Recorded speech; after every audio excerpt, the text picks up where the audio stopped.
What if I told you that right now, at this very moment, you are traveling through time faster than I am? And what's even more shocking is that the reason you can't go faster than light has nothing to do with engines or energy, but everything to do with the fabric of reality itself bending around you. Here's something that will absolutely melt your mind. Richard Feynman, one of the greatest physicists who ever lived, discovered that the speed of light isn't actually a speed limit at all. It's something far stranger. It's the speed of causality itself, the rate at which cause and effect propagate through the universe. And here's the kicker that nobody tells you in school. You're already traveling at the speed of light right now. Yes, you, sitting there watching this video. Before we go any further, I need you to do something. Smash that like button if you're ready to have your understanding of reality completely restructured. Hit subscribe because what we're about to explore will change how you see literally everything around you. And drop a comment telling me which country you're watching from and what time it is right now, because by the end of this video, you'll understand why your now is fundamentally different from my now, and why that difference is the key to understanding why nothing can go faster than light. Ready? Let's go. Let's start with what you think you know. You've been told since childhood that light travels at 299,792,458 meters per second, right? And that nothing can go faster. But here's the first mind-bending truth. That number isn't special because light travels at that speed. Light travels at that speed because that's the speed of reality itself. Think of it like this. Imagine you're in a swimming pool and you can only move through the water at a certain maximum speed, no matter how hard you try. Now, what if I told you that space and time are the pool, and that maximum speed isn't about your strength or your engine, it's about the pool itself? That's what the speed of light actually is. It's not light speed, it's the universe's speed. In 1905, Albert Einstein published his special theory of relativity, and buried in those equations was something that would haunt him for the rest of his life. He discovered that space and time aren't separate things. They're woven together into something called spacetime, and this fabric has a maximum speed at which information can travel through it. That speed happened to be the speed of light. But here's what will blow your mind. If light had mass, it would travel slower. The speed we call the speed of light is actually the speed of massless particles, the speed of causality, the cosmic speed limit of cause and effect. Let me make this concrete. Right now, you're sitting there, maybe on your couch, maybe on a train, maybe lying in bed. You think you're stationary in space and moving forward in time at 1 second per second, right? Wrong. You're actually moving through space-time at the speed of light. Always. Every single moment of your existence. Here's how it works, and this is crucial. You have a fixed speed through space-time. Think of it like you have 100 miles per hour to spend, and you can divide that speed between movement through space and movement through time. If you're sitting still in space, you're using all your speed to move through time. You're aging at the maximum rate. But the moment you start moving through space, you have to borrow some of that speed from your movement through time. This is why time slows down when you move fast.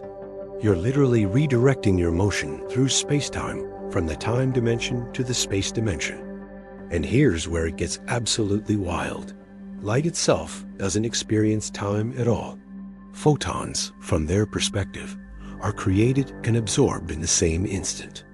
A photon that left a star 8 billion light years away and hits your eye right now experienced zero time between those two events. From the photon's frame of reference, the entire journey was instantaneous because it's using 100% of its motion through space-time to move through space, leaving 0% for movement through time. Now we get to Feynman's revelation, and this is where things get really interesting. Richard Feynman won the Nobel Prize in 1965 for his work on quantum electrodynamics. But what he understood about the speed of light goes so much deeper than what you'll find in any textbook. Feynman developed something called the path integral formulation of quantum mechanics in the 1940s, and within it was a stunning insight. Particles don't travel from point A to point B along a single path. They simultaneously take every possible path, including paths that go faster than light. Yes, you heard that right. In the quantum realm, particles explore paths that exceed the speed of light. But here's the catch, and this is pure genius. When you add up all these paths, all the faster-than-light routes, all the slower routes, all the bizarre zigzagging routes through spacetime, they interfere with each other like waves. The faster-than-light paths cancel each other out through destructive interference, and what you're left with is only the paths that respect the cosmic speed limit. Think of it like this. Imagine you're trying to get from your house to the store, and you simultaneously explore every possible route, including routes where you teleport, routes where you fly, routes where you tunnel through the Earth. All these impossible routes exist in the quantum possibility space. But when reality crystallizes into what actually happens, only the normal routes that obey the laws of physics survive the interference pattern. What Feynman realized was profound. The speed of light isn't enforced by some cosmic police officer saying slow down. It emerges naturally from the quantum mechanical structure of reality itself. The universe doesn't forbid faster-than-light travel through some arbitrary rule. The mathematics of quantum mechanics naturally produces a speed limit through the way possibilities interfere with each other. Here's a specific example from Feynman's own work that demonstrates this. In 1949, he was trying to understand why electrons behave the way they do, and he discovered that an electron moving forward in time is mathematically identical to a positron, its antimatter counterpart, moving backward in time.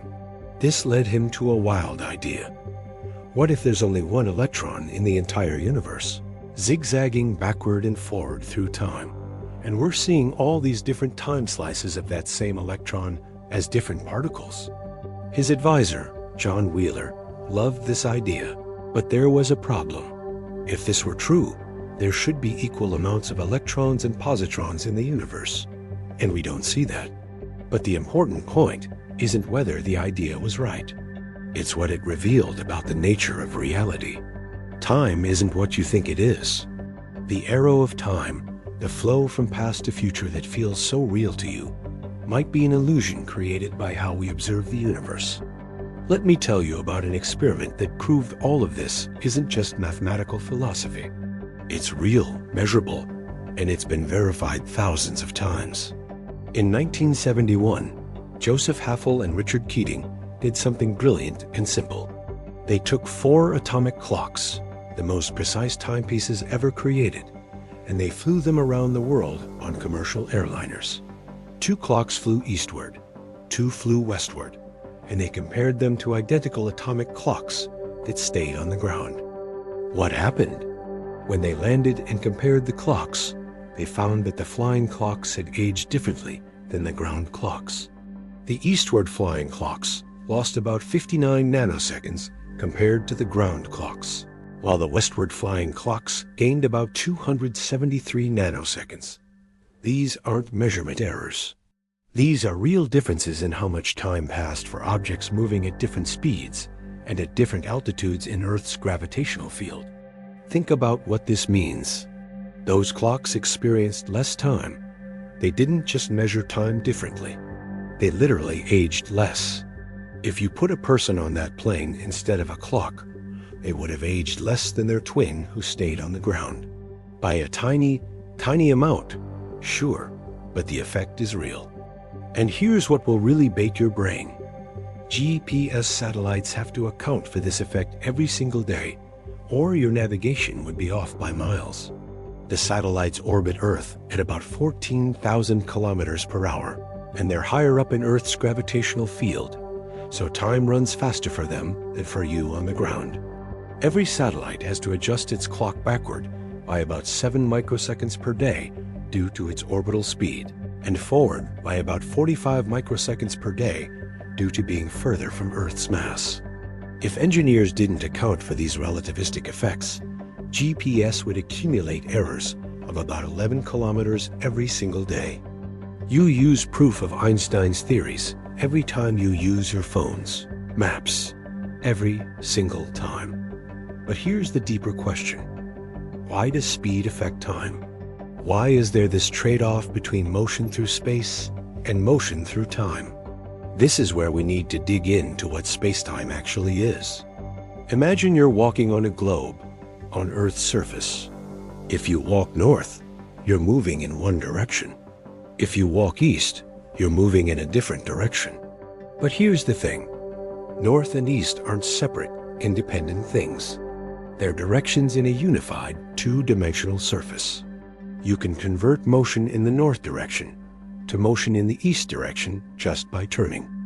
Spacetime is like this, except instead of two dimensions, there are four, three of space and one of time. And just like you can rotate on Earth's surface to convert northward motion into eastward motion, you can rotate in spacetime to convert motion through space into motion through time and vice versa. But there's a crucial difference, and this is what makes relativity so weird. In normal space, the geometry is Euclidean.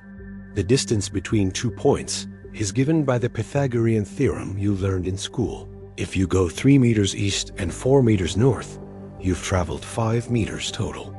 But in spacetime, the geometry is hyperbolic. It uses a minus sign instead of a plus sign in the equation. This minus sign is everything. It's why there's a speed limit. It's why time can run backward. It's why the universe is the way it is.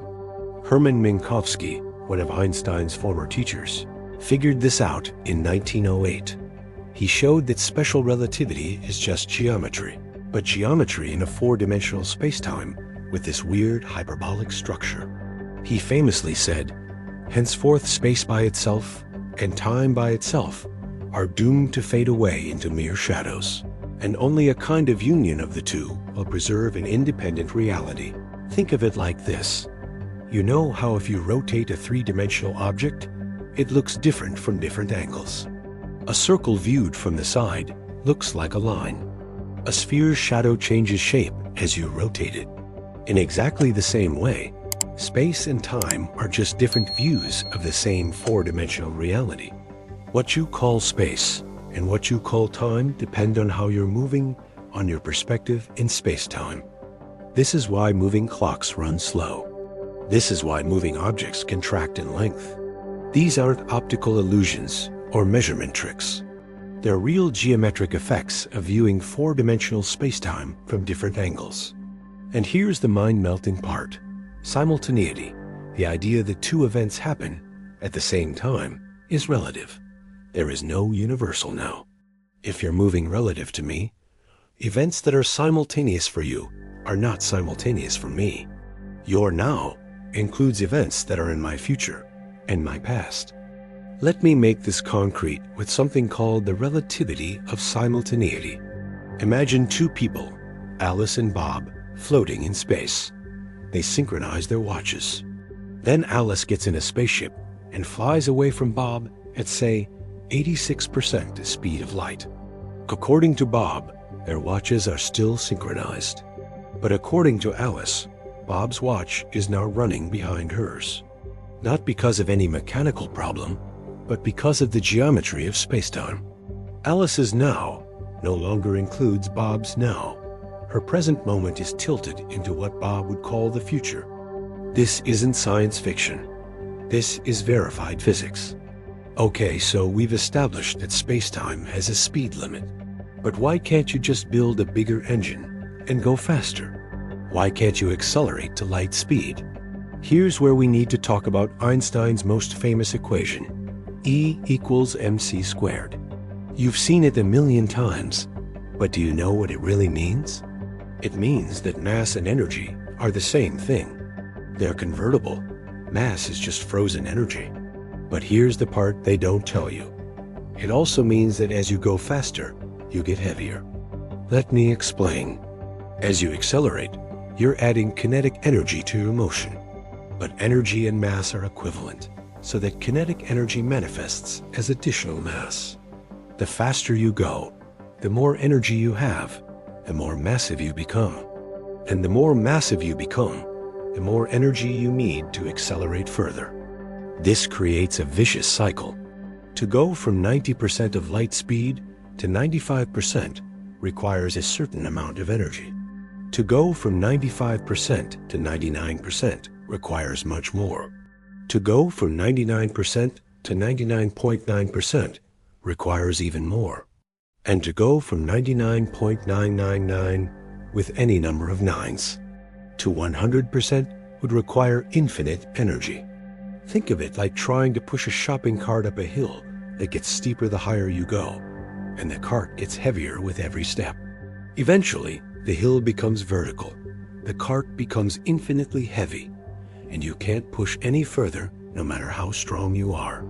That's what happens as you approach light speed. But here's something that will twist your brain. From the perspective of the person accelerating, something even weirder happens. As you go faster, the universe in front of you appears to contract. Distances shrink. If you were traveling at 99.99% of light speed, a journey that would normally take 100 years across the galaxy would take less than 2 years from your perspective. This effect is called length contraction, and it's real. It's been measured. Particles and accelerators experience it all the time. From the particle's perspective, the accelerator ring is much smaller than it appears to stationary observers. So here's the paradox. If you kept accelerating forever, would the entire universe eventually contract to zero size? Would you reach your destination instantly? In a sense, yes. But you'd never quite get to light speed. You'd approach it asymptotically, getting closer and closer, with the universe getting smaller and smaller in front of you, but never quite reaching that ultimate limit. And if somehow you could reach light speed, if you were massless like a photon, time would stop entirely for you. The universe would be infinitely contracted in your direction of motion. You would experience all of space and all of time as a single point. This is what photons experience. This is why light doesn't age. Now, what if I told you that particles do go faster than light every single day, and physicists have measured it happening? Let me introduce you to the quantum eraser experiment, one of the most mind-bending demonstrations of how weird reality actually is. This experiment was first performed by Yoon-Ho Kim and colleagues in 1999, and it reveals something profound about the nature of causality. Here's the setup. You fire a photon at a special crystal that splits it into two entangled photons. These photons are quantum mechanically connected in a way that Einstein called spooky action at a distance. When you measure one photon, you instantly know something about the other photon, no matter how far apart they are. Now, here's where it gets crazy. You set up the experiments so that you can choose to measure which path one photon took, or you can choose not to measure it. When you make this choice, it affects the behavior of the other photon retroactively, even if that photon has already been detected. Wait, what? Yes, your choice in the future appears to change what happened in the past. This seems to violate causality. It seems like information traveled faster than light, backward in time. But here's Feynman's insight. Nothing actually traveled. The two photons were never really separate. They're part of a single quantum system that exists outside of our normal conception of space and time. When you measure one, you're not sending a signal to the other. You're collapsing the wave function of the entire system. Think of it like this. Imagine two dice that are quantum mechanically entangled. When you roll one and it comes up 6, the other instantly knows to come up 1, so they always add to 7. But no information traveled between the dice. They were always part of a single system. The correlation was built in from the moment they were entangled. But doesn't this violate the speed of light limit? No. And here's the subtle part. While the correlation is instantaneous, you can't use it to send information faster than light.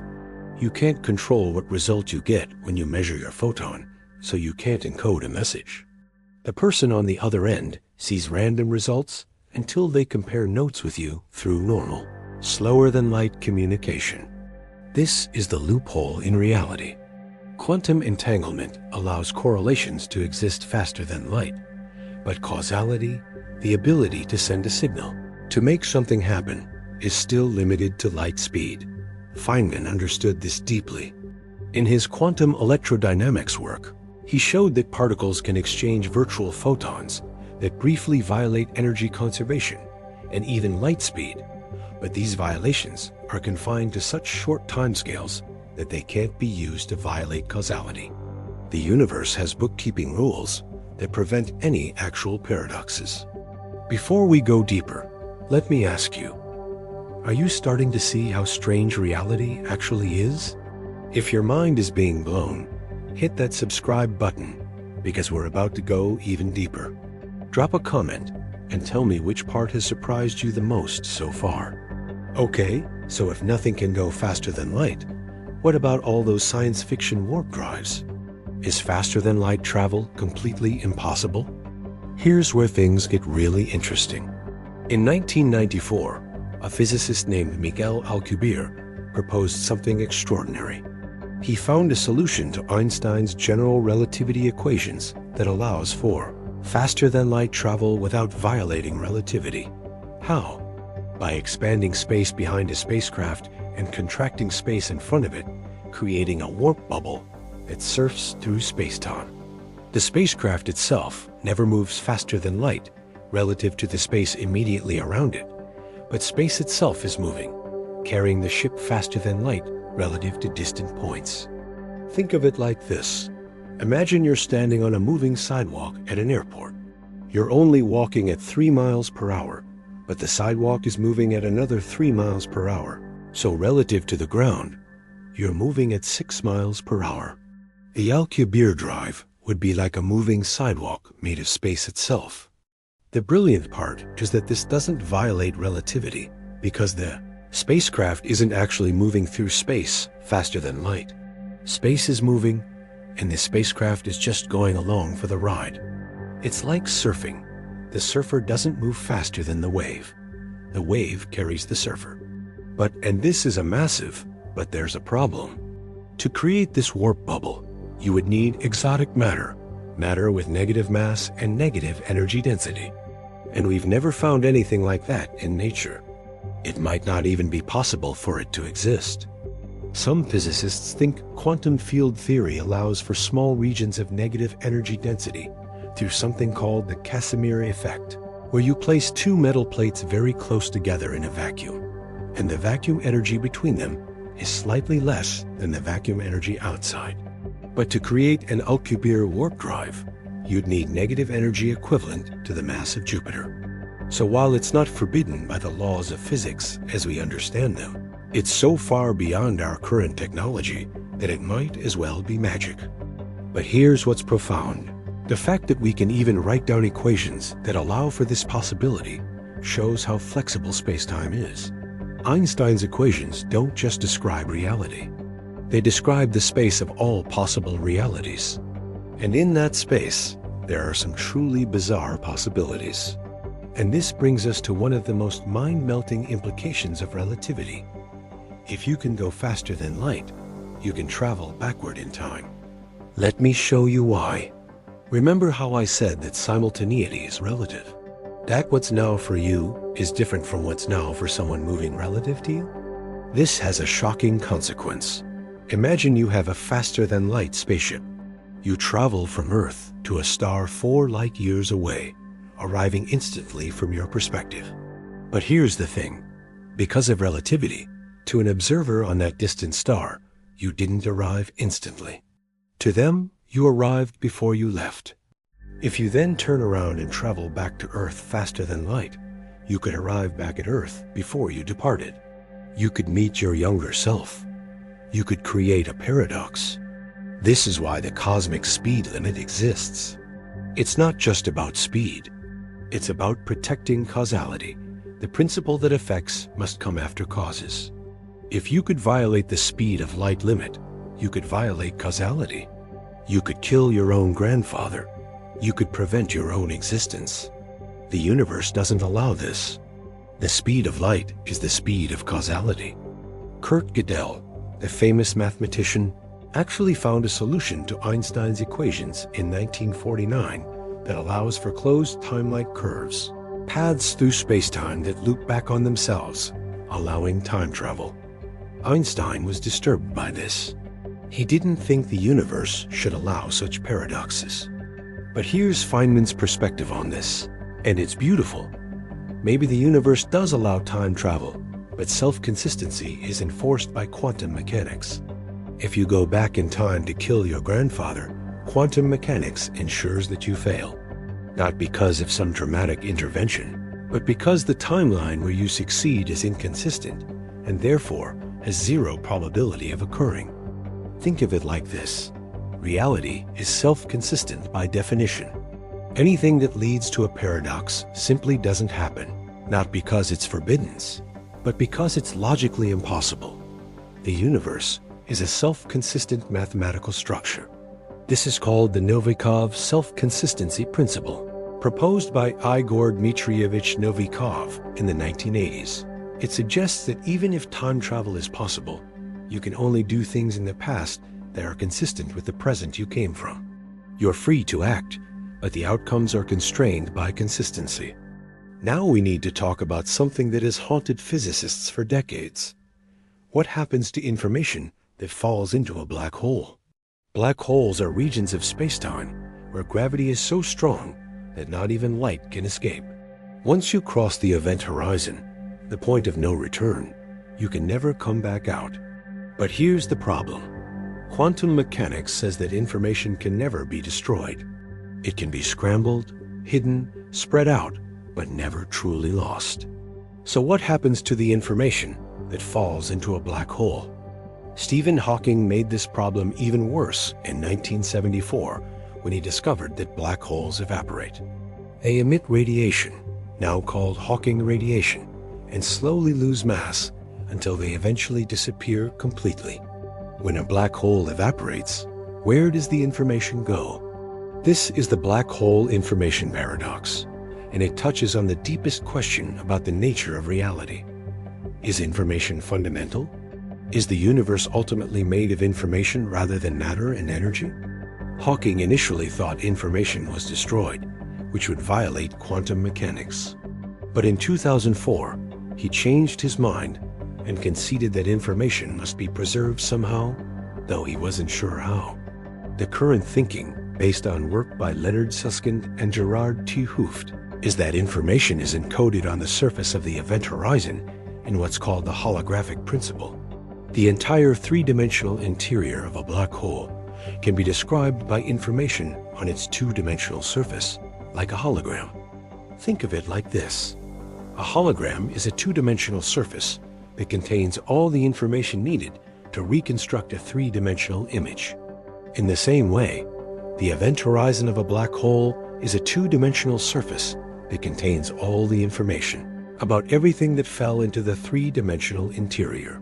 If this is true, and many physicists now think it is, then it has staggering implications. It means our entire three-dimensional universe might be a hologram, a projection from information encoded on a distant two-dimensional surface at the edge of the cosmos. And here's where it connects back to the speed of light. The holographic principle suggests that space itself emerges from quantum entanglement. The very fabric of space-time, the arena where the speed of light operates, might not be fundamental. It might be an emergent phenomenon arising from deeper quantum information. Feynman would have loved this. He always suspected that space and time were not fundamental, but emergent. He once said, "It always bothers me that, according to the laws as we understand them today, it takes a computing machine an infinite number of logical operations to figure out what goes on in no matter how tiny a region of space, and no matter how tiny a region of time." What he was getting at is that the smooth, continuous space-time of relativity might be an approximation. At the deepest level, reality might be discrete, digital, made of bits of information. So let's bring this back to Earth. Let's talk about what all of this means for you, personally, sitting there watching this video. Every single thing I've told you is not just abstract physics. It's the actual structure of the reality you inhabit. Right now, as you watch this, you are traveling through space-time at the speed of light, just in the time direction. Every atom in your body, every particle, is governed by these same laws. The reason you can't go back and change your past isn't because of some arbitrary rule. It's because the speed of causality is limited. The future can't affect the past because information can't travel faster than light. But here's something beautiful. Your now is unique. Because simultaneity is relative, your present moment, the events you experience as happening right now, is different from everyone else's. There is no universal present. Every person, every observer, slices space-time differently, creating their own unique present moment. You are literally the center of your own universe, not because you're special, but because that's how relativity works. Your frame of reference is just as valid as anyone else's. And here's something even more profound. Every decision you make, every action you take, propagates through space-time at the speed of light or slower. Your choices ripple outward into the future, affecting events within your light cone, the region of space-time that can be causally connected to you. Think about this. When you make a choice, that decision creates a cascade of effects that spreads through the universe at the speed of light. The consequences of what you do right now won't reach Alpha Centauri, the nearest star, for more than 4 years. They won't reach the Andromeda Galaxy for 2.5 million years. But they will reach it eventually. You are quite literally shaping the future of the universe, one light-speed causal ripple at a time. And here's the emotional weight of this. Because of time dilation, because of the way relativity works, if you were to travel to a distant star and return, everyone you know would have aged more than you. Time is not universal. The pace at which you age depends on your path through space-time. This isn't just theoretical. Astronauts on the International Space Station age slightly slower than people on Earth. The effect is tiny, just a few milliseconds over a career, but it's real. We've measured it. What does this mean? It means that time, the thing that feels most fundamentally real to you, the relentless march from past to future, is flexible. It can stretch and compress. Different observers experience different amounts of time. Now let's talk about what light actually is, because there's been a revolution in our understanding that changes everything we've discussed. In 1905, the same year Einstein published Special Relativity, he also published another paper that won him the Nobel Prize. It wasn't relativity. It was his explanation of the photoelectric effect, which showed that light is made of discrete packets of energy called photons. Before this, everyone thought light was purely a wave. After Einstein, we realized light has a dual nature. It's both a wave and a particle, depending on how you look at it. But here's what's truly bizarre. Individual photons don't have a definite position or a definite momentum. They exist in a quantum superposition of all possible states until you measure them. When you measure a photon, when you detect it, you collapse its wave function and it suddenly becomes localized. Feynman's path integral formulation explains this perfectly.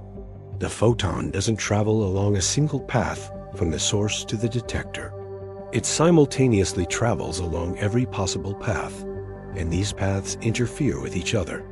The path where the photon travels in a straight line at the speed of light is just the most probable outcome of all this quantum interference. This is why quantum mechanics and relativity are so hard to reconcile. Relativity says space and time are smooth and continuous. Quantum mechanics says reality is probabilistic and discrete. At the scale of the Planck length, about 10 to the power of minus 35 meters, space-time itself should become quantum mechanical, foamy, discontinuous. Nobody knows how to combine quantum mechanics and general relativity into a single unified theory. This is the holy grail of physics, quantum gravity. But here's what we do know. Whatever the final theory looks like, it will preserve the speed of light as the cosmic speed limit. Why? Because causality must be preserved. If you could send information faster than light, you could send it backward in time. and the entire logical structure of the universe would collapse. The speed of light isn't just a speed.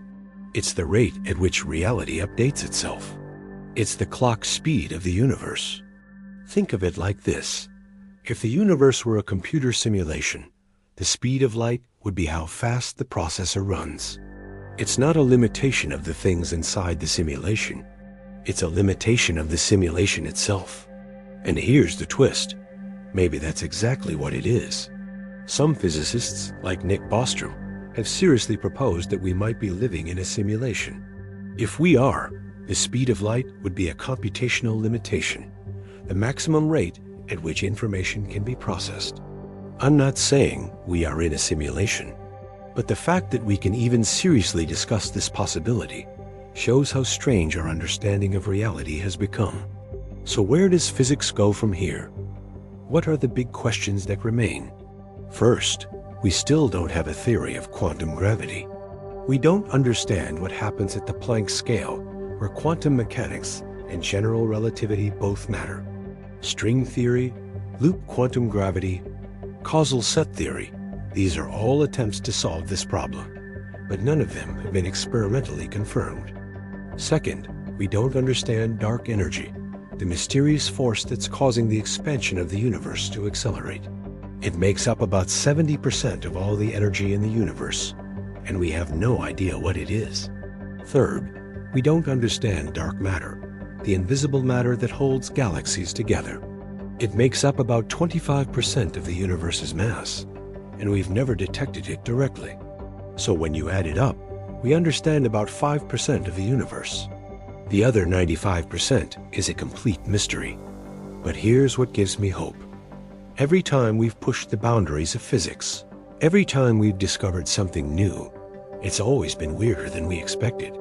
Quantum mechanics is weirder than classical physics. Relativity is weirder than Newtonian mechanics. Whatever comes next will be weirder still. And the speed of light will be right in the middle of it. Every theory we've developed, from Maxwell's electromagnetism to Einstein's relativity to Feynman's quantum electrodynamics, has reinforced the cosmic speed limit. In 2020, scientists at the University of Paris discovered something remarkable. By studying the quantum vacuum, the seething sea of virtual particles that fills all of space, they found that the speed of light might not be constant at extremely high energies. At the Planck energy, the speed of light might vary slightly.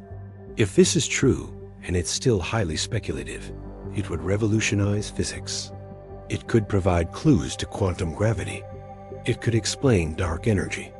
It could change everything. But even if the speed of light varies, there would still be a maximum speed, a cosmic speed limit. Why? Because causality must be preserved. The universe must be self-consistent. Here's my prediction. Within your lifetime, we will detect quantum gravitational effects. We will see space-time itself behave quantum mechanically. And when we do, the speed of light will be at the heart of the discovery. So let me bring this all together and tell you why this matters. Why should you care that the speed of light is the cosmic speed limit? Because it tells us something profound about the nature of reality itself. It tells us that the universe has structure, that there are deep mathematical laws that govern everything, that reality is comprehensible. When Feynman looked at quantum electrodynamics, when he saw that particles explore every possible path through spacetime, when he realized that the faster-than-light paths cancel each other out through quantum interference, he saw something beautiful. The universe is self-consistent. It has an internal logic. It makes sense. And here's the thing. You are part of that universe. You are made of atoms that obey these same laws. Every electron in your body, every photon that enters your eye, every quantum interaction in your brain, all of it follows the same mathematical structure. You are quite literally a pattern in spacetime, a temporary organization of matter and energy that exists for a brief moment before dissolving back into the cosmos. But during that moment, you are conscious. You can think. You can understand. You can appreciate the beauty of the laws that govern your existence. That's extraordinary. Let me tell you something personal. When I first learned about relativity, about the fact that time is relative, that simultaneity doesn't exist, that the speed of light is the speed of causality itself, it fundamentally changed how I see the world. It made me realize that reality is so much stranger and more beautiful than our everyday experience suggests. You walk around thinking space and time are separate, fixed, absolute. They're not. They're woven together into a four-dimensional fabric that bends and warps around massive objects. You think the present moment is universal, that everyone experiences the same now. They don't.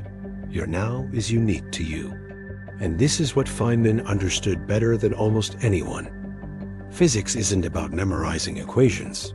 It's about seeing the deep patterns that underlie reality. It's about understanding the connections between seemingly unrelated phenomena. It's about cultivating a sense of wonder about the universe. When Feynman gave his famous Caltech lectures in the early 1960s, he said something that has stuck with me. I think I can safely say that nobody understands quantum mechanics. He wasn't being pessimistic. He was being honest. The universe is weird. It doesn't match our intuitions. And that's okay. The speed of light being the cosmic speed limit is weird. It's counterintuitive. Why should there be a maximum speed? Why should time slow down when you move fast? Why should the universe have this structure? We don't know. Maybe there's a deeper explanation waiting to be discovered. Maybe the simulation hypothesis is true, and we're computational patterns in some vast cosmic computer.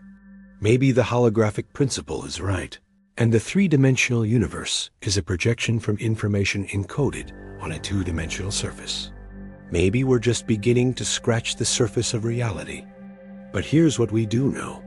The speed of light connects everything. It connects space and time. It connects mass and energy. It connects the very small quantum world with the very large relativistic world. It's the conversion factor between different aspects of reality. And you, sitting there watching this, you now understand something that most people never think about. You understand that reality is not what it seems. You understand that time is not absolute. You understand that the speed of light isn't just about light. It's about the fundamental structure of causality itself. That knowledge doesn't just change how you think about physics. It changes how you think about everything. Because if time is relative, if the present moment is different for different observers, then your experience of reality is unique. No one else will ever see the universe exactly the way you see it.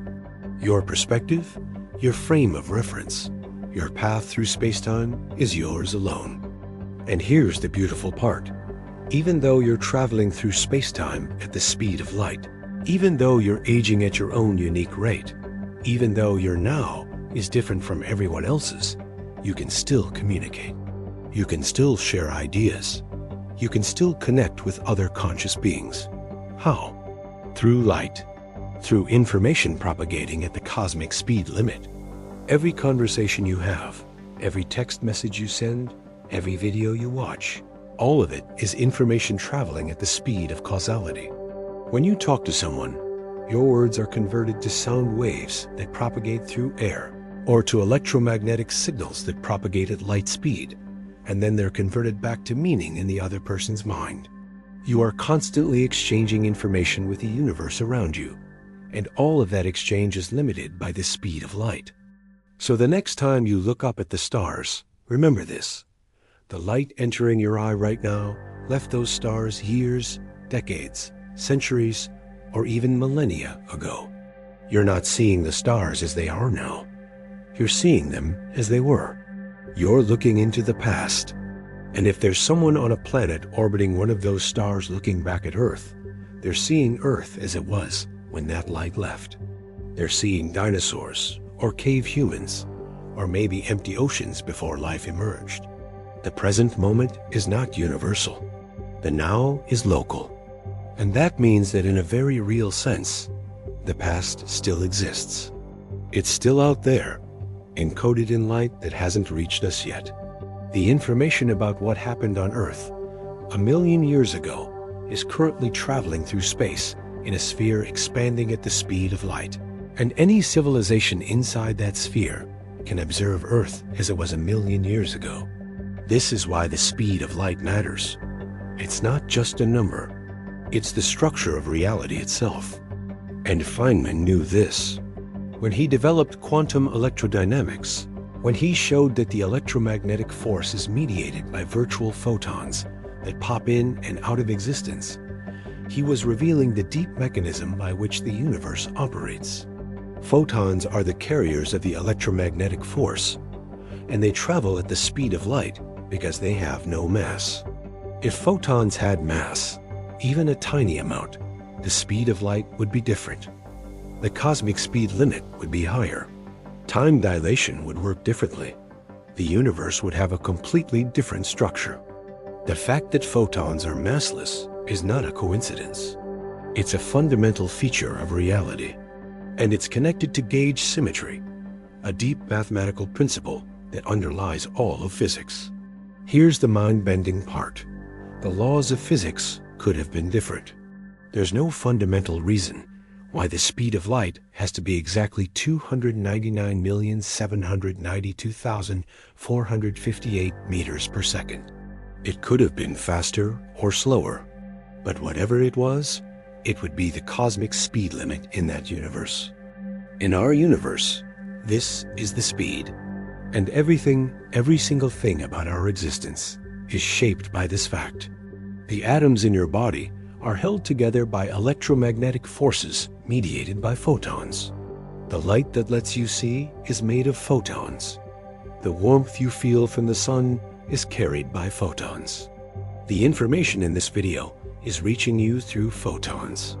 Photons are literally the messengers of the universe, and they travel at the cosmic speed limit because they must, because causality demands it, because the universe must be self-consistent.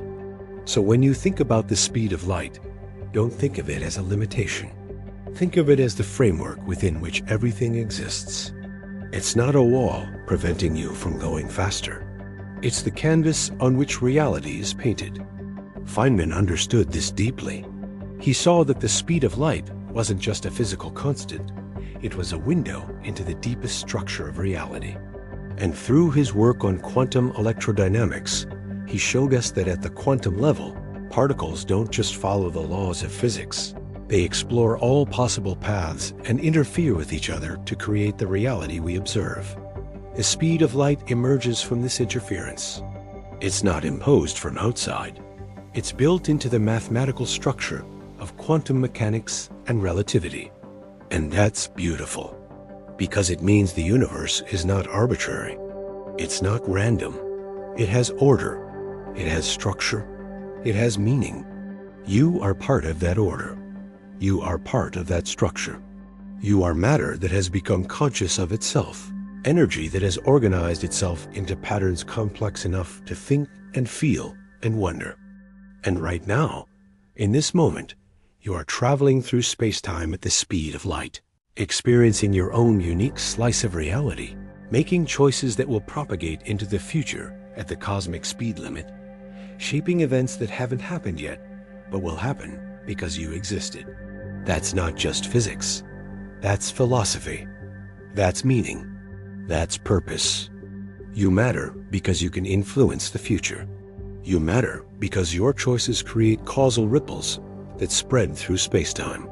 You matter because you're conscious, and consciousness is the universe's way of understanding itself. So the next time someone asks you why nothing can go faster than light, you can tell them, it's not about speed, it's about causality. It's about the structure of reality.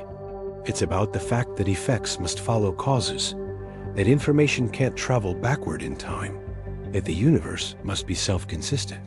The speed of light is the speed at which reality updates itself. It's the heartbeat of the cosmos. It's the rhythm of existence. And you are dancing to that rhythm, whether you know it or not. Every moment of your life, every thought, every action, every breath, all of it is synchronized to the cosmic speed limit. You are in harmony with the fundamental structure of space-time itself. That's what Feynman uncovered, not just equations. Not just mathematical formalism, but a deep truth about the nature of existence. You are part of something larger than yourself. You are part of a universe governed by beautiful, elegant, comprehensible laws. You are part of a cosmic dance that has been going on for 13.8 billion years and will continue long after you're gone. But right now, in this moment, you are here. You are conscious. You are understanding. And that is the greatest miracle of all. Because in a universe governed by the iron laws of physics, in a cosmos where nothing can go faster than light, where causality is preserved, where time is relative and space is curved, somehow, impossibly, wonderfully, matter has organized itself into you. You are the universe looking at itself. You are reality becoming aware of its own existence. And now you know the speed limit. You know the cosmic law that governs all change, all motion, all causality. You know that light speed is not just a speed. It's the fundamental rate at which existence unfolds. And that knowledge changes everything. So I want to leave you with this. You are traveling through space-time at the speed of light right now. Your journey through time is just as real as any journey through space. And the choices you make, the actions you take, they propagate through the universe at the cosmic speed limit, creating the future one light speed causal ripple at a time. Make those ripples count. Use your time wisely. Because in a very real sense, time is all you have. And unlike space, which you can move through back and forth, time only flows in one direction for you. Or does it? Remember what Feynman discovered about antimatter being matter moving backward in time. Remember the quantum eraser experiment, showing that measurements can affect the past. Remember that simultaneity is relative and the present moment is local. Maybe time isn't as simple as we think. Maybe there are still mysteries to uncover. Maybe the next generation of physicists will discover something even more mind-bending than anything we know now. And maybe one of those physicists will be someone watching this video right now. If that's you, if you're inspired to pursue physics, to dig deeper into these mysteries, to push the boundaries of human understanding, then this video has served its purpose. Because that's what Feynman would have wanted. Not for you to just accept what I've told you, but to question it, to probe it, to test it, to find the holes in our current understanding and fill them with new insights. The speed of light is the limit, but it's not the end of the story. It's just the beginning. Thank you for watching. Thank you for thinking. Thank you for being curious. If this video melted your mind like I promised, hit that like button. Subscribe for more deep dives into the nature of reality. Share this with someone who needs to have their worldview shattered and rebuilt. And drop a comment telling me, what blew your mind the most? Was it the relativity of simultaneity? The fact that you're always traveling at light speed through space-time? The quantum interference that creates the cosmic speed limit? The possibility that we're living in a hologram? I want to know what resonated with you, because your perspective matters. Your unique slice of reality, your frame of reference, your conscious experience is just as valid and important as anyone else's. You are the center of your own universe, traveling through space-time at the cosmic speed limit, making choices that will echo through eternity. Make them beautiful. Make them meaningful. Make them count. Because that's all any of us can do in this strange, wonderful, quantum mechanical, relativistic universe we call home. The speed of light is the limit, but your potential is boundless. Go forth and explore reality. Question everything. Seek truth. Embrace wonder. And remember, you already know more about the fundamental nature of existence than 99% of humans who have ever lived. Use that knowledge wisely. This is the universe speaking to you through me, telling you that you matter, that you're connected to everything, that the same laws that govern galaxies and black holes also govern you. You are stardust that became conscious. You are matter that learned to think. You are the cosmos experiencing itself. And the speed of light is your birthright, the fundamental constant that makes your existence possible. But wait, before you go, before you close this video thinking you understand everything, I need to tell you about something that will completely invert everything we've just discussed. Because there's a secret hiding in plain sight, something that Feynman hinted at, but never fully explained in his public lectures. Something that will make you question whether the speed of light is really a limit at all. What if I told you that particles are moving faster than light right now, inside your own body, and we can prove it mathematically? Stay with me here. This is where things get truly bizarre. You know about Heisenberg's uncertainty principle, right? You can't know both the position and momentum of a particle with perfect precision. The more precisely you know where something is, the less precisely you can know how fast it's moving, and vice versa. But here's what they don't tell you in school. If you confine a particle to a very small space, forcing its position uncertainty to be tiny, its momentum uncertainty becomes enormous. And if the momentum uncertainty is large enough, there's a non-zero probability that the particle is moving faster than light. Let me make this concrete. An electron bound in an atom is confined to a region about 1 angstrom across. That's 10 to the minus 10 meters. According to the uncertainty principle, this means its momentum is uncertain by at least h bar divided by that distance. When you calculate the corresponding velocity uncertainty, you find that there's a small but real probability that at any given moment, the electron is moving faster than light. Not traveling through space faster than light in a way that could transmit information, but its instantaneous velocity in the quantum sense can exceed the speed of light. Think of it like this. Imagine you're taking snapshots of a person walking, but the shutter speed is really slow. In the photo, the person appears blurred across several meters. If you didn't know better, you might calculate that they were moving impossibly fast because they appear in multiple places in a single snapshot. The electron's wave function is like that blurred photograph. It's spread out over space, and when you ask, how fast is it moving? The answer involves faster than light components. But here's the critical distinction Feynman made. Velocity is not the same as signal propagation. You can't use these faster than light velocity fluctuations to send information. They average out. The expectation value, the average velocity you'd measure if you repeated the experiment many times, always respects the speed of light limit. This is the genius of quantum mechanics. It allows for local violations of classical laws while preserving the fundamental principles globally. It's like the universe is playing jazz, improvising wildly in the moment while always returning to the underlying rhythm. And here's where it connects to something profound. Virtual particles in the quantum vacuum are constantly violating energy conservation, popping into existence from nothing, existing for impossibly short times, and disappearing. During their brief existence, they can move faster than light.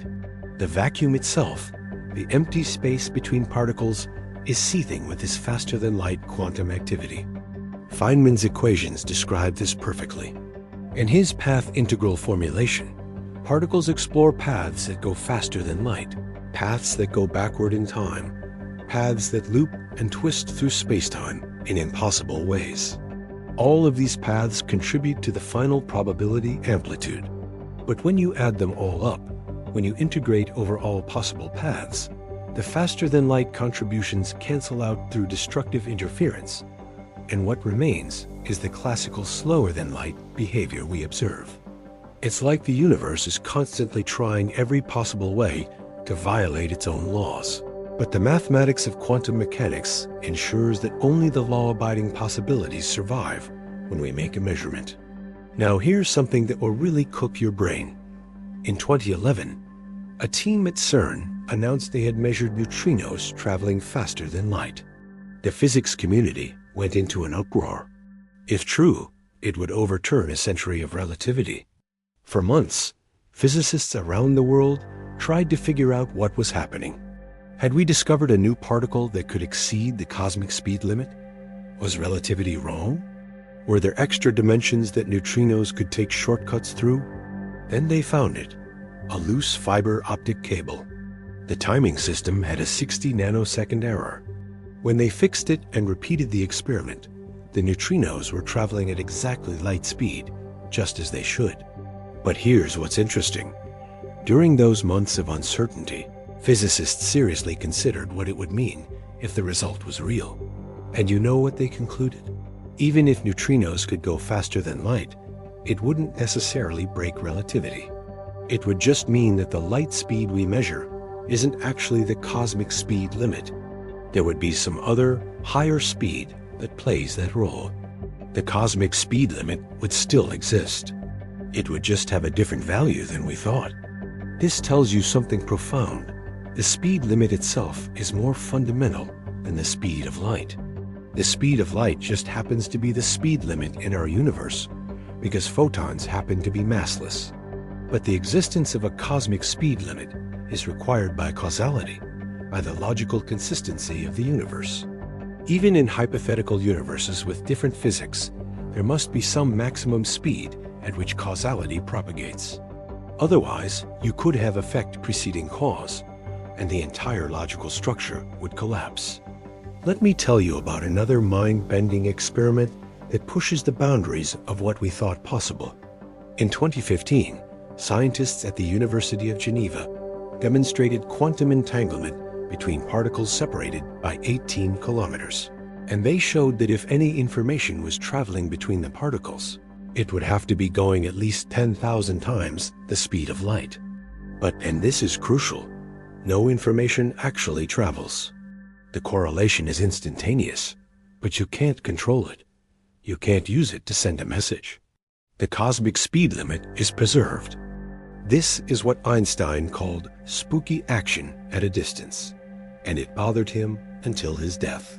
He thought there must be some hidden variable, some deeper explanation that would restore locality and causality.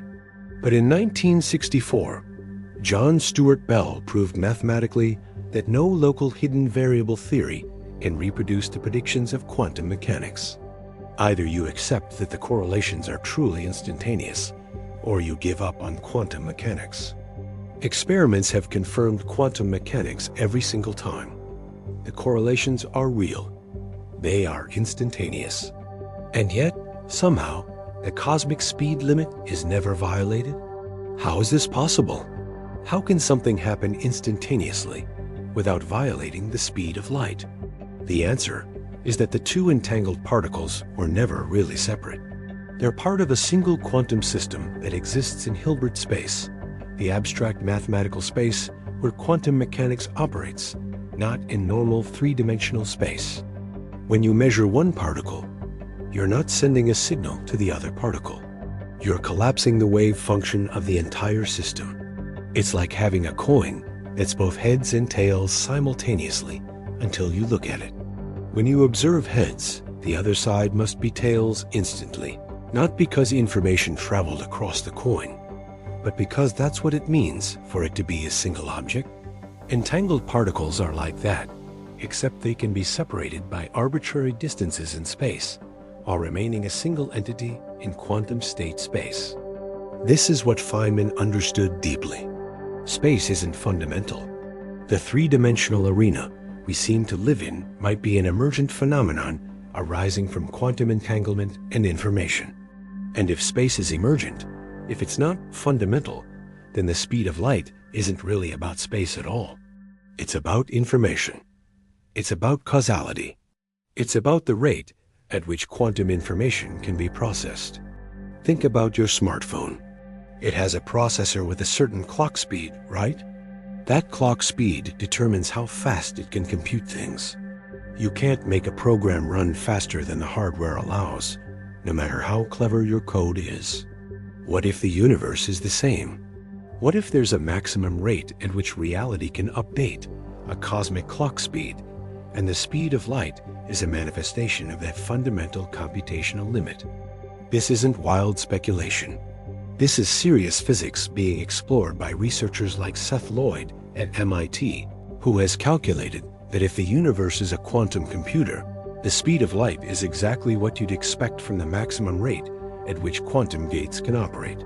If this is true, then every particle, every quantum field, every bit of spacetime is performing quantum computations at the Planck scale, about 10 to the 44 operations per second. And the speed of light is the speed at which information propagates through this vast cosmic computation. You are made of quantum computations.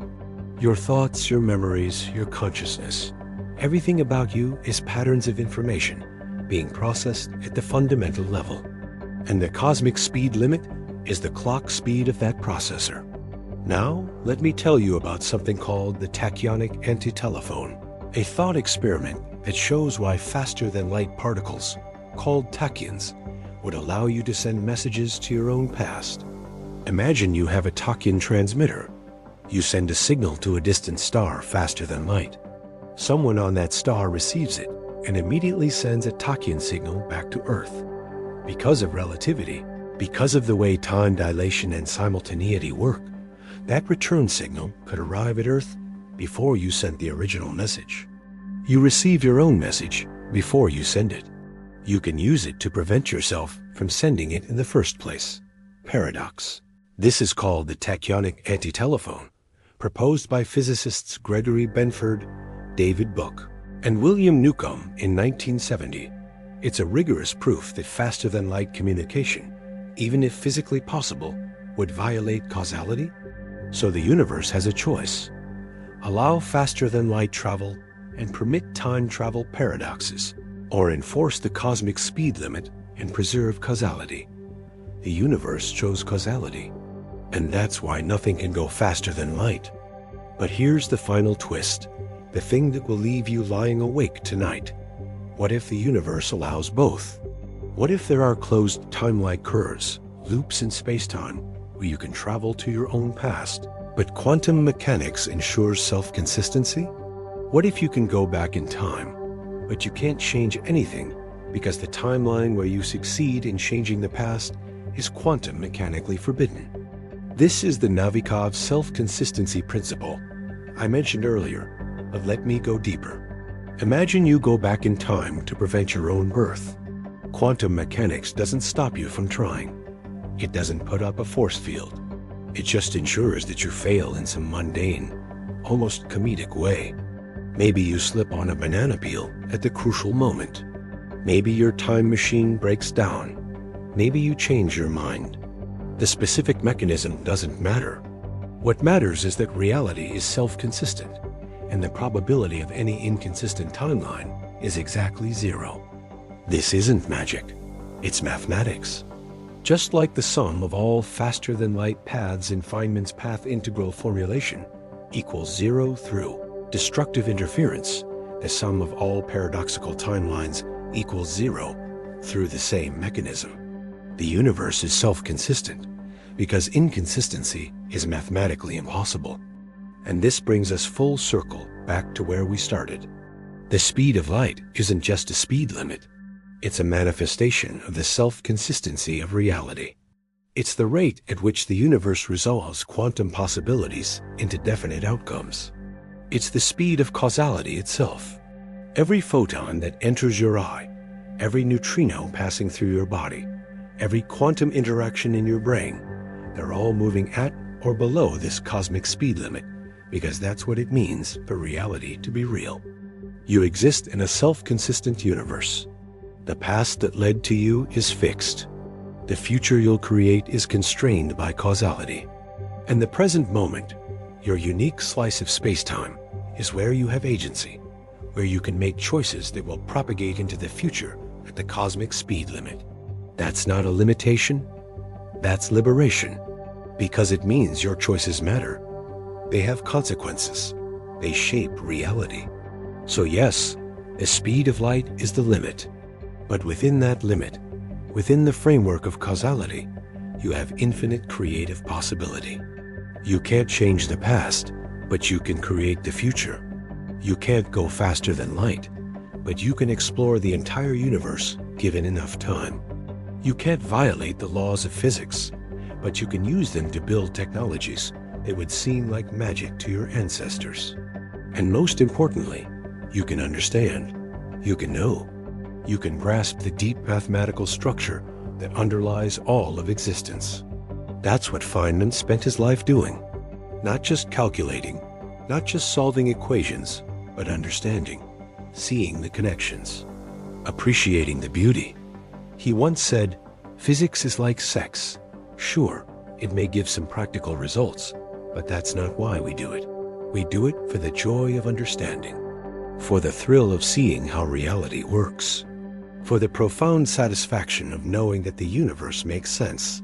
And now you know. You understand why the speed of light is the limit. You've seen the mathematics, the experiments, the logic that makes it necessary. But more than that, you've glimpsed something deeper. You've seen that reality has structure, that it's comprehensible, that it's beautiful. And you're part of it, not separate from it, not observing it from outside, but woven into the very fabric of space-time, traveling at the cosmic speed limit, making choices that echo through eternity. That's the real revelation. That's what Feynman uncovered and tried to share with anyone who would listen. You are the universe experiencing itself, and the speed of light is your dance partner, the rhythm to which all of reality moves. So dance, create, explore, question, wonder, because that's what consciousness does. That's what you're here for.